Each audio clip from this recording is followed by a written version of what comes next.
Olá! Você já teve a sensação de que está mergulhado nos seus pensamentos?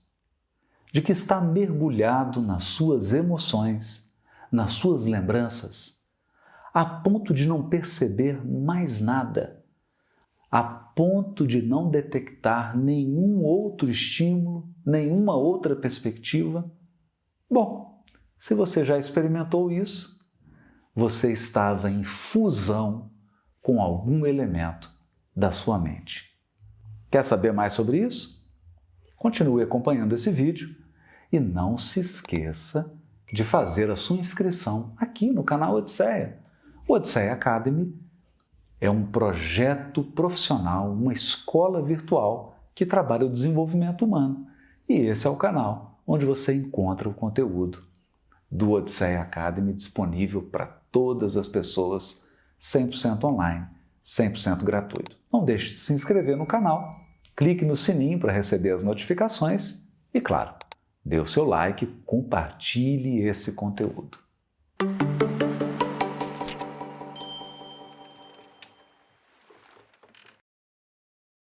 Há uma nova terapia chamada Terapia da Aceitação e do Compromisso, fundada por um grande psicólogo norte-americano, o Reis, da área comportamental. O Reis desenvolveu essa terapia como uma resposta aos desafios do século XXI. E ele percebeu algo muito comum nos dias de hoje. Sabe aquele momento em que você encosta na poltrona?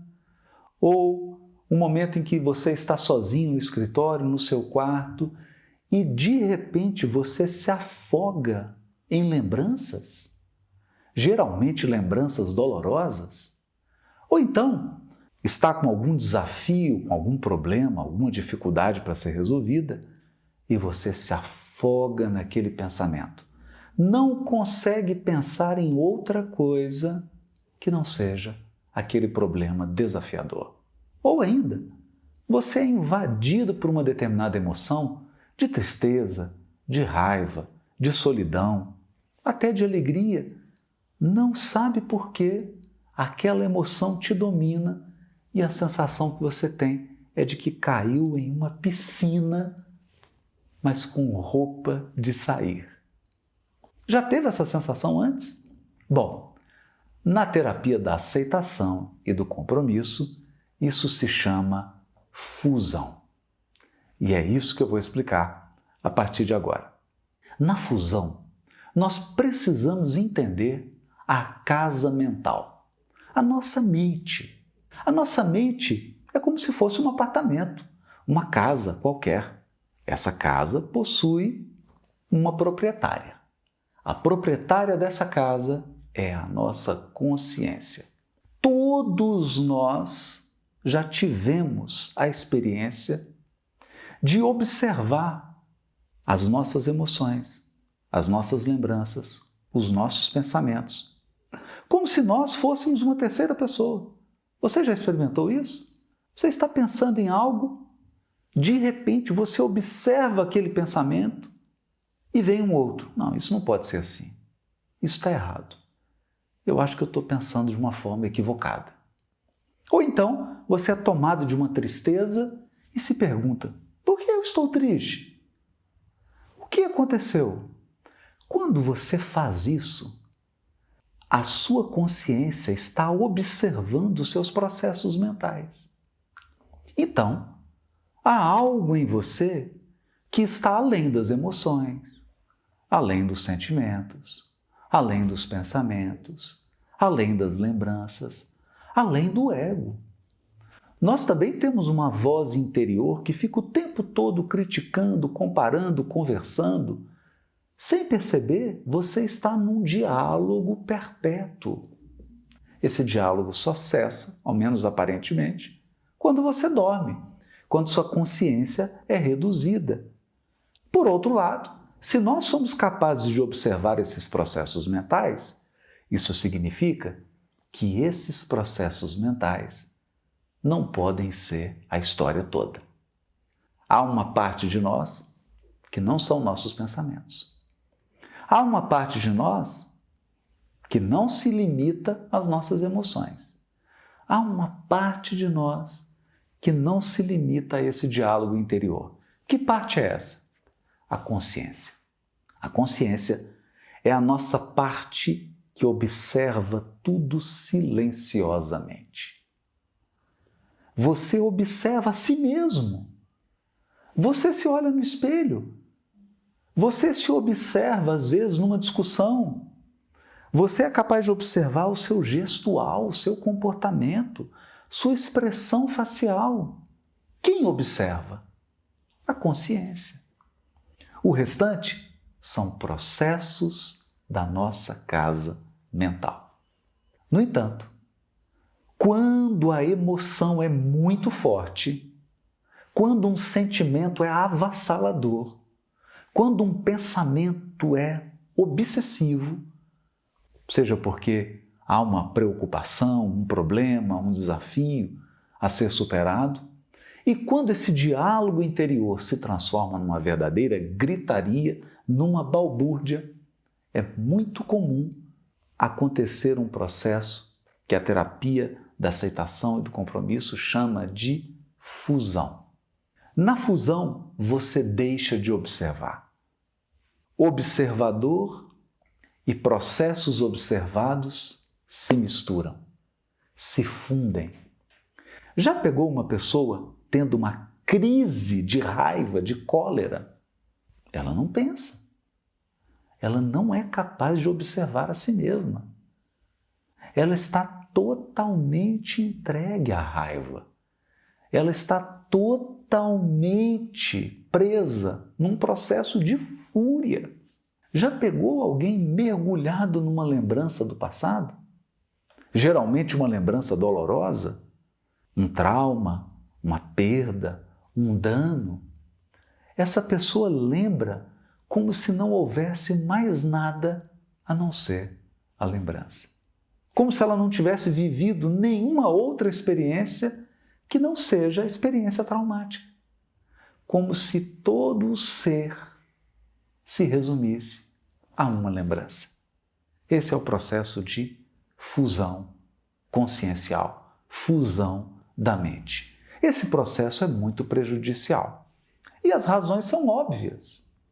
Se você não consegue distinguir a sua consciência das emoções, das lembranças, dos pensamentos e do seu próprio ego, desse diálogo interior, dessa voz interior que está sempre dialogando, julgando, comparando, se você não é capaz de fazer essa distinção, você não consegue se opor. Você não consegue dirigir. Você não consegue regular esse processo. Se a raiva toma conta de mim, a ponto de eu não conseguir pensar nada além da raiva, a ponto de eu não conseguir sentir nada além da raiva, a ponto de eu não conseguir lembrar nada que não seja o evento que causou a raiva, bom, eu sou um sequestrado. Eu fui sequestrado por algum processo mental. Veja, isso está na base dos próprios transtornos mentais. Uma pessoa deprimida não consegue sair daquele loop, daquele ciclo.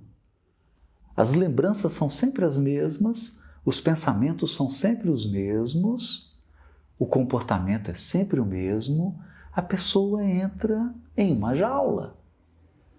E o pior, diz um grande pensador, que a melhor maneira de você prender uma pessoa para que ela não consiga jamais sair é você fazer essa pessoa acreditar que ela não está presa. Quando você não tem o discernimento, quando você não tem a clareza de raciocínio para perceber que você está preso, você não tem vontade de sair. Porque você ainda não enxergou que está preso. Somente depois que eu tomo consciência de que estou preso, somente depois do fato de tomar consciência de que eu fui sequestrado, sequestrado por uma emoção, sequestrado por uma lembrança, sequestrado por um pensamento, sequestrado por um diálogo interior, por uma atitude, por uma postura, por uma crença, se eu não tomar consciência de que fui sequestrado, de que estou preso, não há a menor possibilidade de nascer o desejo de me libertar. A criatura só se torna apta a libertar-se desses processos se ela tomar consciência de que esses processos não podem defini-la por inteiro. Eu sou mais do que a experiência dolorosa que eu vivi. Por mais dolorosa que seja essa experiência, digamos que você perdeu um ente amado. Por mais que essa pessoa seja importante, por mais que você ame essa pessoa, há mais aspectos na sua vida. Há outros elementos na sua vida. Por mais que você tenha uma memória traumática, há outras memórias além dessas.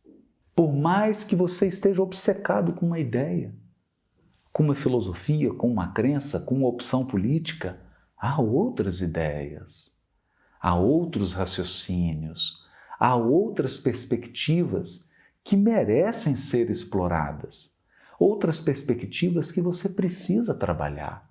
Aliás, esse é o segredo da sabedoria. Enxergar outras ideias, incluindo ideias que são contrárias às suas. Ser capaz de enxergar outros pontos de vista, ser capaz de ouvir pessoas que não concordam com você, ser capaz de conviver com pessoas que não te aplaudem, pessoas que não te admiram, pessoas que pensam em direção diametralmente oposta à sua. Isso é sabedoria, isso é maturidade. Ser capaz de entrar nesse diálogo interior para moderar. Eu estou sempre conversando em silêncio comigo mesmo, mas em alguns momentos eu preciso intervir nesse diálogo. Eu não posso deixar que esse diálogo anestesie a minha consciência. Eu preciso preservar a minha posição de observador. Isso é valioso. É valioso quando você está numa discussão com seu marido, com a sua esposa, com seus filhos, com alguém. Observar-se. Observe o seu gestual, seu tom de voz, o que você está falando, as emoções que estão fluindo, as ideias que estão martelando na sua cabeça, as lembranças que aquela discussão está evocando. Quando você observa tudo isso, é possível que você faça o que nós chamamos de regulação. Você vai lá e diminui o volume. Se você está falando muito alto, você diminui o tom de voz. Se você está muito explosivo, você dá uma regulada na emoção. Veja, isso é o contrário do recalque. Isso é o contrário do encobrir. Isso é o contrário do reprimir. Aqui você não está reprimindo, você está modulando.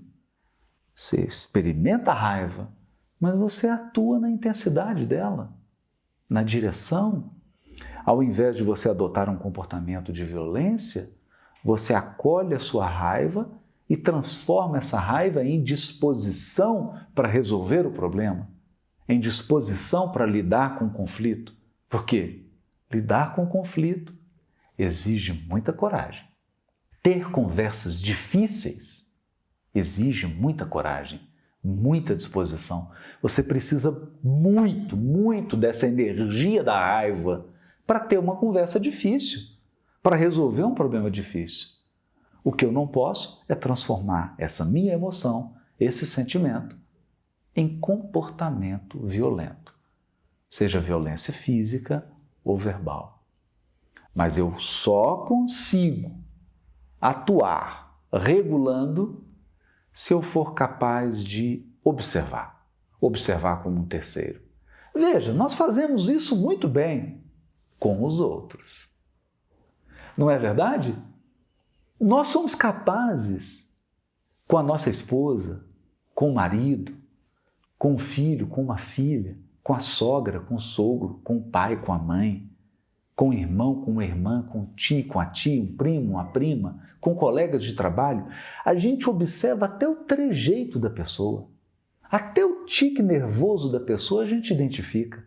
Nós somos capazes de descrever todas as expressões faciais, todo o gestual. Nós somos capazes até de imitar a pessoa. Isso significa que nós observamos. Observamos bem. Nós sabemos dizer quais são as emoções predominantes nos outros. Nós sabemos dizer quais são as ideias predominantes dos outros.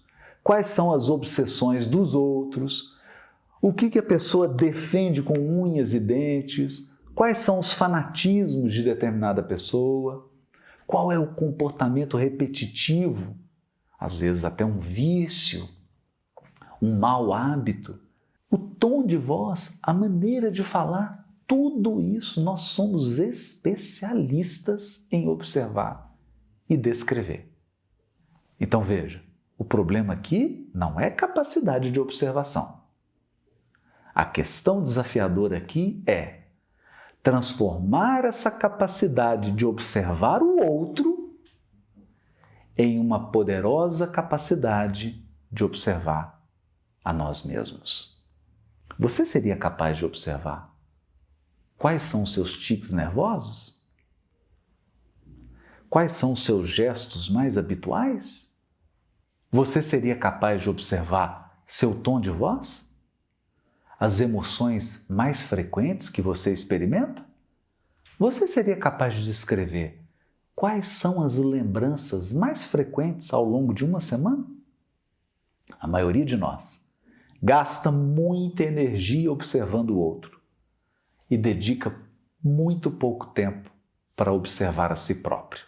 Por conta disso, nós somos especialistas em descrever o outro e frágeis em descrever a nós mesmos. Se nós quisermos eliminar essa fusão da consciência com os processos mentais, a terapia da aceitação do compromisso propõe um termo que pode parecer complicado à primeira vista, mas a ideia é simples.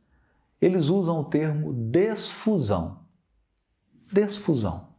O que significa isso? Observar. Observa suas memórias. Observa como se fosse uma lembrança de um terceiro. Faça de conta que você é uma terceira pessoa. É outra pessoa. Comece a observar a você mesmo como se você fosse uma outra pessoa. Observa seus sentimentos. Ao fazer isso, você está praticando desfusão. Você está se desconectando daquela emoção. Você está olhando aquela emoção de forma objetiva.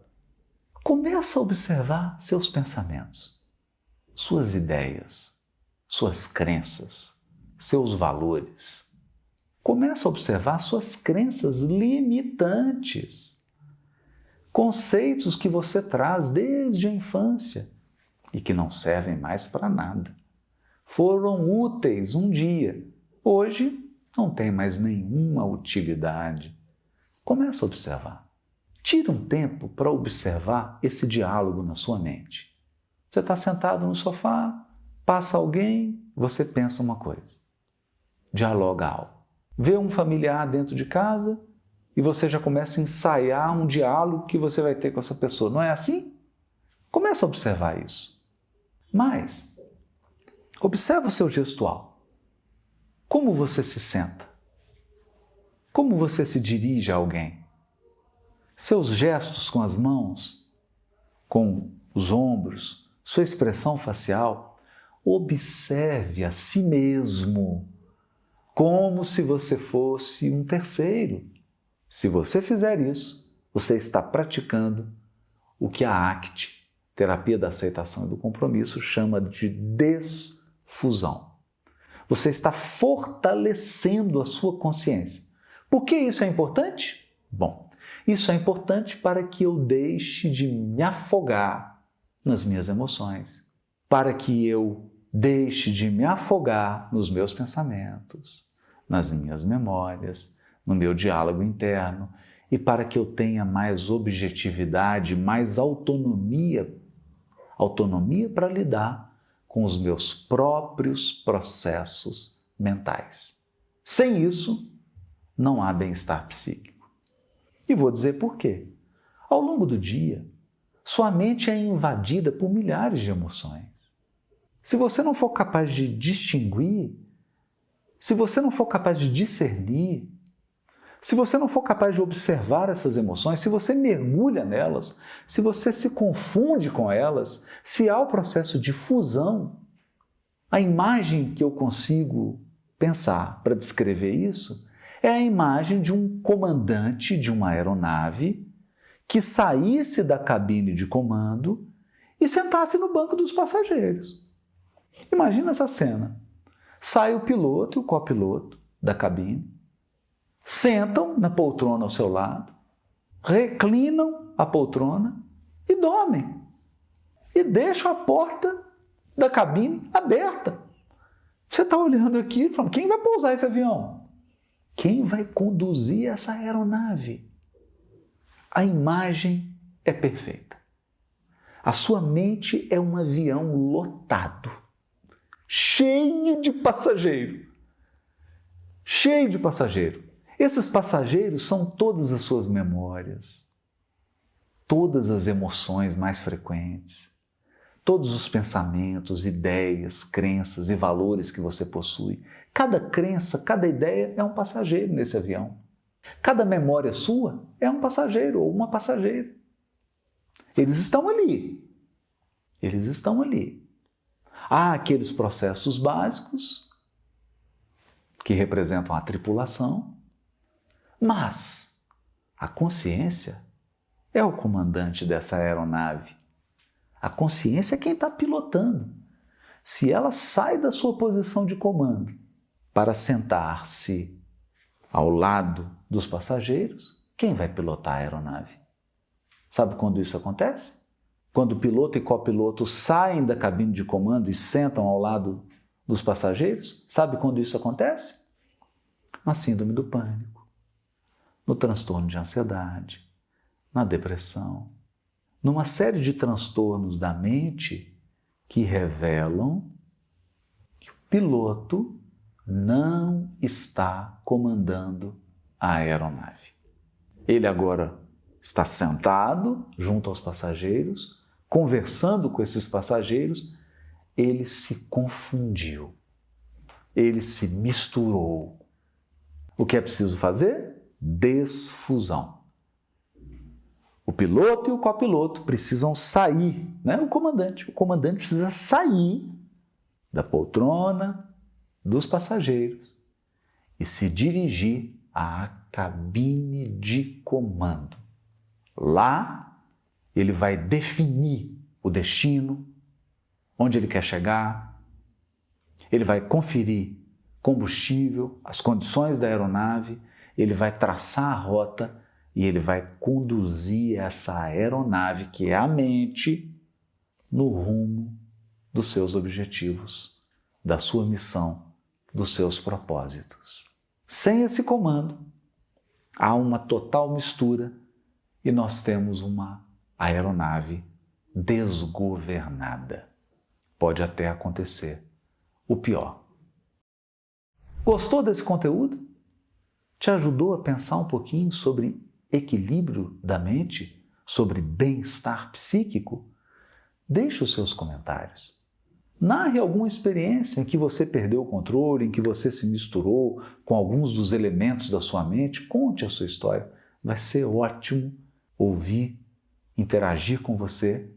Não deixe de se inscrever no canal e também não deixe de conhecer o aplicativo Odisseia. Ele está na plataforma Android e nas plataformas da Apple. Você pode baixar o aplicativo gratuitamente e lá você encontra conteúdo como esse e vários outros conteúdos para ingressar no Odisseia Academy, essa escola 100% virtual que te ajuda a desenvolver seus máximos potenciais.